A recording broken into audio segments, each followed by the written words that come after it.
Dans ce journal également, une nouvelle attaque de requins à La Réunion. Ce soir, coup de projecteur sur l'Indonésie, aux côtés des chasseurs de squales. Là-bas, la pêche est massive. Dans l'actualité également, cette nouvelle attaque de requins à La Réunion, la 17e depuis 4 ans. Un surfeur a été grièvement blessé au bras après une morsure au port, dans l'ouest de l'île. Il surfait à quelques dizaines de mètres du bord. La zone était interdite aux activités nautiques.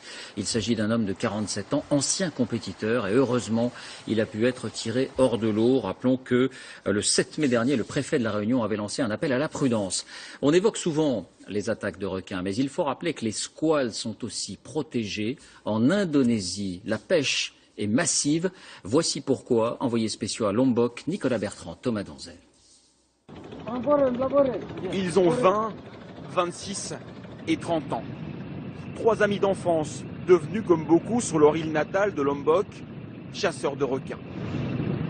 Les hameçons font plusieurs centimètres et la ligne de pêche 150 mètres au moins. Il suffit ensuite d'attendre 3 ou 4 heures avant de tout remonter. Dans un calme absolu, les 3 chasseurs viennent d'attraper un requin gris des récifs.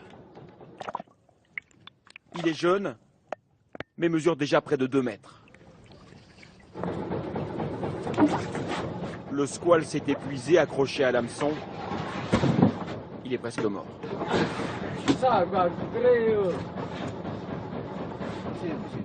Qu'est-ce que vous avez ressenti quand vous avez vu le requin? Quand je l'ai vu dans l'eau, j'ai tout de suite imaginé que je possédais déjà l'argent dans ma main, comme si j'avais les billets. Combien d'argent? Environ 1 million de roupies. 1 million de roupies, c'est-à-dire un peu moins de 100 euros. C'est ce que chacun reçoit par requin pêché. Une somme très importante ici, qui en a attiré beaucoup.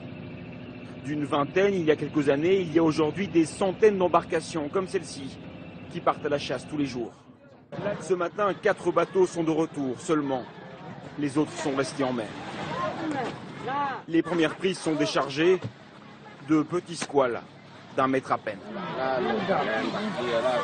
Mais du fond des cales, les pêcheurs extirpent aussi des animaux de plusieurs centaines de kilos. Le poids de celui-là fait basculer un des marins. L'Indonésie est le premier pays chasseur de requins. 110 000 tonnes chaque année. En quelques minutes, ils sont déchargés et emportés pour être vendus. Très attentif sur la plage, une poignée d'acheteurs est aussi au rendez-vous. La marchandise va leur rapporter gros. Les requins sont emmenés à travers la foule vers un hangar où ils sont alignés à même le sol. Rapidement, il y en a plus d'une 50aine. Le squale est vendu en entier, mais il n'y a qu'un morceau qui a vraiment de la valeur. Premièrement, la viande peut valoir 1,50 € par kilo. Ensuite, la peau. Elle peut être utilisée après avoir été séchée. Son prix est de 10 € par kilo. Troisièmement, les ailerons, c'est pour ça qu'on le pêche. C'est ce qui vaut le plus cher. Son prix est sans commune mesure, 270 € du kilo, plus que le salaire mensuel d'un policier indonésien. Les ailerons, vendus à la criée, partiront presque tous pour la Chine, où ils sont considérés comme un produit de luxe aux vertus thérapeutiques. Une croyance infondée qui a fait du requin un animal dont plusieurs espèces sont aujourd'hui menacées d'extinction.